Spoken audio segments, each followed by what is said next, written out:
నవీన్ పోలిశెట్టి కథానాయకుడిగా రూపొందిన అనగనగా ఒక రాజు సినిమా థియేటర్లకు వచ్చింది. మారి దర్శకుడిగా పరిచయమైన ఈ సినిమాలో కథానాయికగా మీనాక్షి చౌదరి అలరించగా, కీలకమైన పాత్రలో రావు రమేష్ నటించారు. సంక్రాంతి బరిలో గట్టిపోటీ మధ్యలో దిగిన సినిమా ఇది. గ్రామీణ నేపథ్యంలో నడిచే ఈ కథ ఎలా ఉందనేది ఇప్పుడు చూద్దాం. కథ విషయానికొస్తే, రాజు అంటే నవీన్ పోలిశెట్టి పేరుకు గౌరవపురం జమీందారు గోపరాజు మనవడు. అయితే తాత చేసిన మితిమీరిన దానధర్మాల వలన ఆస్తులన్నీ కరిగిపోతాయి.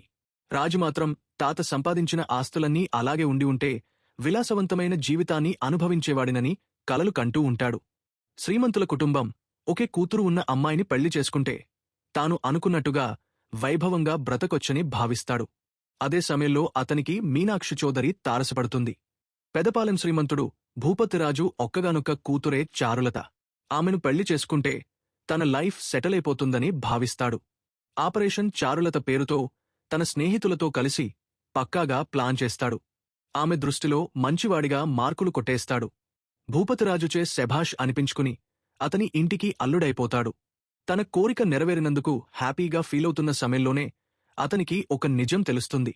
ఆ నిజమేమిటి, ఆ తరువాత అతను రాజకీయాల వైపు ఎందుకు వెళతాడనేది మిగతా కథ. ఏదైనా ఒక పాత కథను కొత్త కోణంలో చెప్పడం ఒక పద్ధతి.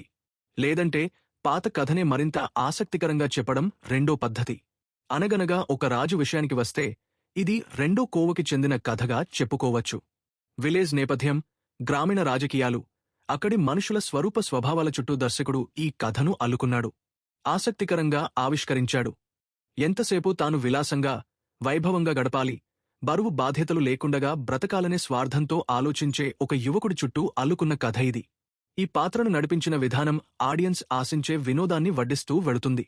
ఫస్టాఫ్లో ఆపరేషన్ చారులత ఎపిసోడ్, సెకండాఫ్లో రీల్స్ ద్వారా రాజకీయాల ప్రచారం వంటి ఎపిసోడ్స్ మరింత ఫన్గా అనిపిస్తాయి. కామెడీని పరుగులు తీయిస్తాయి. ఈ సినిమా కథలో కొత్తదనం కనిపించదు. జరగబోయేది ఆడియన్స్ గెస్ చేసేలానే ఉంటుంది. కాని స్క్రీన్ ప్లే, సంభాషణలు ఆడియన్స్ను అలా కూర్చోబెట్టేస్తాయి. మొదటి నుంచి చివరి వరకు కథనం ఎక్కడా స్పీడ్ తగ్గదు. అందువలన అసలు బోర్ అనే మాటకు అవకాశం లేకుండా చేసిన సినిమా ఇది. సరదా సంభాషణలు, కలర్ఫుల్గా పాటలు, ఆ చివర్లో ఒకంత ఎమోషన్తో సాగిపోతూ అప్పుడే సినిమా అయిపోయిందా అనుకునేలా చేస్తాయి. నవీన్ పోలిశెట్టి వన్ మెయిన్ ఆర్మీగా నడిపించిన సినిమా ఇది. సాధారణంగా కథ వేగంగా మొదలై ఆ తరువాత స్పీడ్ తగ్గడం, నిదానంగా మొదలై స్పీడ్ పెరగడం జరుగుతూ ఉంటుంది. అలా కాకుండా మొదటి నుంచి కథను చాలా వేగంగా పరిగెత్తిస్తూ చివరి వరకు నాన్ స్టాప్ కామెడీని అందించడంలో దర్శకుడు సక్సెస్ అయ్యాడని చెప్పాలి. అందరికీ అనుభవంలో ఉన్న కథనే అయినా ఆసక్తికరంగా ఆవిష్కరించడంలో దర్శకుడి ప్రతిభ కనిపిస్తుంది. Naveen Polishetty comedy timing, Meenakshi Chaudhary glamour ప్రేక్షకుల నుంచి మంచి మార్కులను రాబడతాయి. నిర్మాణ విలువలు చాలా బాగున్నాయి. యువరాజ్ కెమెరా పనితనం బాగుంది. అందమైన ఫ్రేమ్స్తో మరింత అందాన్ని తీసుకొచ్చాడు. మిక్కీ జె మేయర్ బాణీలు, నేపథ్య సంగీతం హుషారెత్తిస్తాయి. కళ్యాణ్ శంకర్ ఎడిటింగ్ చాలా షార్ప్గా అనిపిస్తుంది. ఎక్కడా కూడా సమయాన్ని వృధా చేయకపోవడం విశేషం. ఈ మధ్యకాలంలో సంభాషణల పరంగా అలరించిన సినిమాలలో ఇదొకటిగా చెప్పుకోవచ్చు. వైట్ హౌస్ ఇంకా వైట్గానే ఉందారా, ఆ పిల్ల ఆధార్ కార్డు, ఈ పిల్ల గ్రీన్ కార్డు, ఫారినర్స్ లేని గోవా, పాలు లేని కోవా లాంటిది, 10 మందితో నడిస్తే వాకింగ్ అంటారు, ర్యాలీ అనరువంటి డైలాగ్స్ హాయిగా నవ్విస్తాయి. సంక్రాంతి అంటే పల్లె పండుగ, రంగులు ముగ్గుల పండగ. సంక్రాంతి అంటే ఓ సరదా, ఓ సందడి. అలాంటి సందడిని పుష్కలంగా అందించే సినిమా ఇది.